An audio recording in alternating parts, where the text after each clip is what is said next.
Berapa ya. momen gitu Ada pelaku Oh, industri. udah, ya. merahnya. Nah, momen kan periode lalu menjadi pimpinan Komisi 7 gitu ya. Nah, artinya kan isu UMKM bukan hal yang baru gitu ya. Nah, Abang gimana sih konsepnya gitu? Begini, alhamdulillah tadi ada apresiasi secara apresiasi politik yang tinggi dari pimpinan DPR, yaitu Pak Dasko, Pak Adis Kadir, dan Pak Cuncun tadi merespon ya aspirasi dari teman-teman asosiasi listrik, asosiasi motor listrik. Hadir juga tadi kami.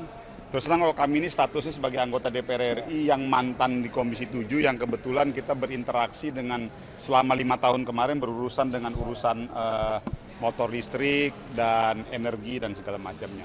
Ada dua hal yang tadi kita quote ya bersama-sama dengan Pak Sugeng. Yang pertama adalah isu mengenai narasi besar subsidi motor listrik. Tadi ada usulan dari kita bahwa ini harus direview kembali. Jadi redefinisi kembali bahwa ini bukan subsidi, tapi ini sifatnya insentif atau kompensasi. Kenapa? Karena sepemahaman kita pada saat kita masuk kepada terminologi subsidi, treatmentnya akan menjadi seperti treatment subsidi-subsidi yang lainnya. Sedangkan ini harus kita pahami ini berbeda dengan subsidi energi maupun subsidi kepada masyarakat miskin. Tapi ini ada insentif yang diberikan oleh pemerintah agar merubah behavior masyarakat yang tadinya terbiasa mengkonsumsi fossil fuel menjadi renewable energy, dalamnya listrik. Itu yang pertama tadi ada usulan. Lalu yang kedua terkait bagaimana bisa pemerintah yang baru ke depan membantu memfasilitasi bahwa pihak-pihak mereka ini sudah banyak menciptakan produsen-produsen listrik lokal yang siap diekspor ke luar negeri. Nah, ini sebuah terobosan positif. Nah, keberadaan situasi ini tadi harapan kami pemerintah ke depan bisa mensupport dengan memberikan kemudahan-kemudahan aturan perizinan untuk bisa mengekspor. Ini kan produksi dalam negeri terkait motor listrik. Tadi sudah ada beberapa kontrak-kontrak dengan Malaysia, Kamboja. Saya pikir ini ruang-ruang positif untuk bagi negara kita. Udah diajak ngobrol sama Pak Prabowo belum sih soal Menteri UMKM? Enggak, itu tadi jadi gini. Ini saya harus bilang bahwa terkait posisi menteri ke depan, saya pikir itu menjadi domainnya Pak Prabowo dan tentunya Ketua Umum partai saya yaitu Pak Bahlil. Namun sekali lagi 100% itu adalah hak prerogatif Pak Prabowo. Kami ini semata-mata semangatnya satu, bagaimana ke depan Indonesia bisa lebih baik lagi di era Pak Prabowo dan Mas Tapi Gibran. siap nggak Pak Mamang kalau misalkan ditunjuk? Kenapa? Siap nggak kalau jadi calon Begini, menteri? sekali lagi, saya tidak berani masuk kepada domain siap atau tidak siap. Itu semua hak prerogatif Bapak Prabowo Subianto sebagai presiden terpilih yang insya Allah tanggal 20 nanti dilantik. Jadi bagi kami sebagai kader partai Golkar, saya siap ditugaskan di medan apapun. Mau itu di medan rumput, di medan lumpur, dan di medan manapun. Terima kasih. Terima kasih. Pak Sugeng nggak mau dikit Pak soal ketua Komisi 7 DPR ini kan ada Ya. berapa momen gitu Ada pelaku industri. Oh, udah, ya. merahnya. Nah, momen kan periode lalu menjadi pimpinan Komisi 7 gitu ya. Nah, artinya kan isu UMKM bukan hal yang baru gitu ya. Nah, Abang gimana sih konsepnya gitu? Begini, alhamdulillah tadi ada apresiasi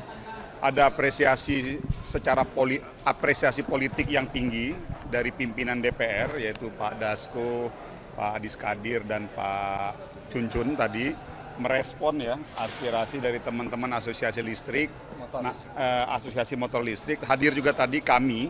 Terus terang kalau kami ini statusnya sebagai anggota DPR RI yang mantan di Komisi 7, yang kebetulan kita berinteraksi dengan selama 5 tahun kemarin berurusan dengan urusan motor listrik dan energi dan segala macamnya. Ada dua hal yang tadi kita quote ya bersama-sama dengan Pak Sugeng. Yang pertama adalah isu mengenai narasi besar subsidi motor listrik.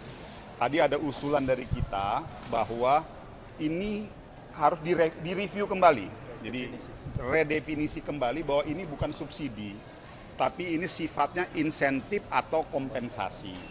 Kenapa? Karena sepemahaman kita pada saat kita masuk kepada terminologi subsidi, treatmentnya akan menjadi seperti treatment subsidi-subsidi yang lainnya.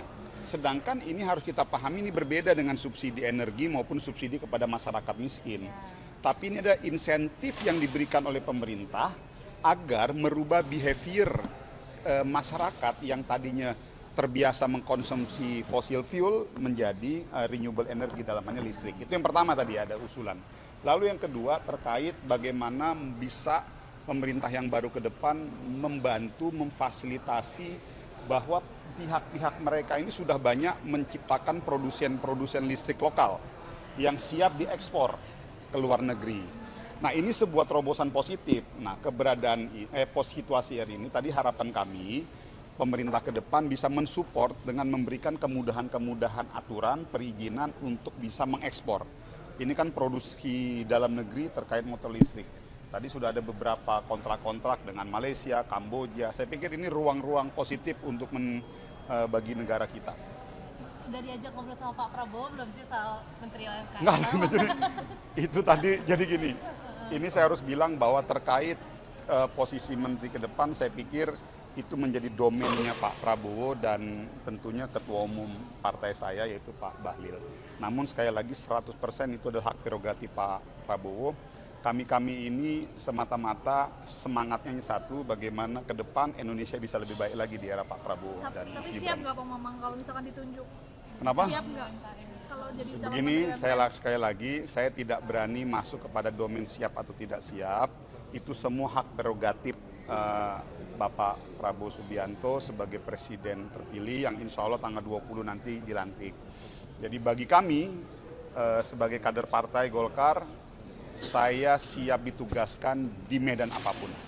Mau itu di medan rumput, di medan lumpur, dan di medan manapun. Terima kasih. Terima kasih. Pak Sugeng nggak mau dikit Pak soal Ketua Komisi 7 DPR ini kan